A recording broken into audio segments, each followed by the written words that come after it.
2000 3000 ಕಣ್ಗಳು ಬರ್ತಾ ಇದೆ. ಈಗ ಸದ್ಯಕ್ಕೆ ಏನಾಗ್ತಿದೆ, ನಮ್ಗೆ ಡಿಮ್ಯಾಂಡ್ ಜಾಸ್ತಿ ಇದೆ ಅಂದ್ರೆ ಕಣ್ಗಳು ಬೇಕಾಗ್ತಿದೆ ಜಾಸ್ತಿ, ಬಟ್ ಸಪ್ಲೈ ಕಡಿಮೆ. ಒಂದೇ ವರ್ಷದಲ್ಲಿ ಹತ್ರ 1 ಲಕ್ಷ ಜನಗಳು ಪ್ಲೆಜ್ ಮಾಡಿದ್ದಾರೆ. ನೇತ್ರದಾನ ಅನ್ನೋದೇನಿದೆ ಇದು ಇನ್ನೂ ಉನ್ನತ ಮಟ್ಟಕ್ಕೆ ಹೋಗ್ಬೇಕು. ಪುನೀತ್ ರಾಜ್ಕುಮಾರ್ ಸರ್ ಡೆತ್ ಏನಾಗುತ್ತೆ ಆಫ್ಟರ್ ಅವರು 5 ಡೊನೇಷನ್ ಮಾಡಿದ ನಂತರ ಈ ಒಂದು 5 ಡೊನೇಷನ್ಗಳು ಜಾಸ್ತಿ ಆಗ್ತಾ ಇದೆ. ಬಿಫೋರ್ ಎಷ್ಟಿತ್ತು, ಈಗ ಎಷ್ಟಾಗಿದೆ ಸರ್? ಅಪ್ಪು ಅವರ ಕಣ್ಣು ದಾನಕ್ಕೆ ಮಾಡೋಕ್ಕಿಂತ ಮುಂಚೆ ಸುಮಾರು ನಮಗೆ ಒಂದು ವರ್ಷದಲ್ಲಿ ಒಂದು 600 - 700 ಕಣ್ಗಳು ಬರೋವು ಇಡೀ ವರ್ಷದಲ್ಲಿ. ಆದರೆ ಅಪ್ಪು ಅವ್ರು ದಾನ ಮಾಡಿದ ನಂತರ ನಮಗೆ ಒಂದು ವರ್ಷಕ್ಕೇನೆ ಸುಮಾರು 2000 - 3000 ಕಣ್ಗಳು ಬರ್ತಾ ಇದೆ ಒಂದೇ ವರ್ಷದಲ್ಲಿ. ಆಮೇಲೆ ಮುಂಚೆ ಸುಮಾರು ಒಂದು 15,000 ಜನ ಅಷ್ಟೇನೋ ಪ್ಲೆಜ್ ಮಾಡೋರು ಇಡೀ ವರ್ಷದಲ್ಲಿ.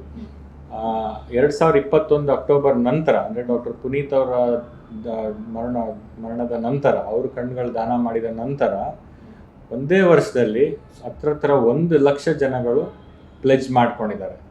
ಅವ್ರು ಮುಂದೆ ಬಂದಿದ್ದಾರೆ, ನಾವು ದಾನ ಮಾಡ್ಲಿಕ್ಕೆ ಇಚ್ಛೆ ಪಡ್ತೀವಿ ನಮ್ಮ ಮರಣ ನಂತರ ಅಂತ ರಿಜಿಸ್ಟರ್ ಮಾಡ್ಕೊಂಡಿದ್ದಾರೆ.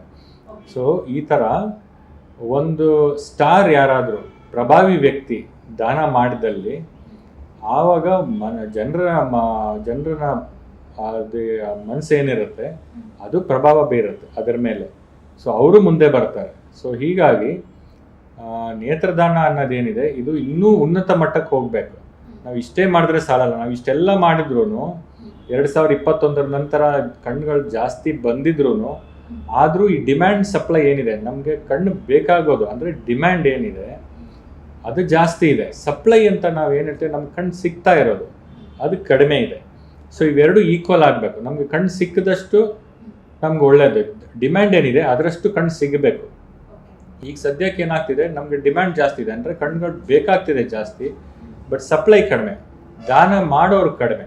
ಸೊ ಜಾಸ್ತಿ ಜನಗಳು ಮರಣೋತ್ತರ ದಾನ ಮಾಡಿದ್ರೆ ನಮಗೆ ಈ ಡಿಮ್ಯಾಂಡ್ ಸಪ್ಲೈ ಗ್ಯಾಪ್ ಏನಿದೆ ಅದನ್ನು ಕಡಿಮೆ ಮಾಡ್ಬೋದು.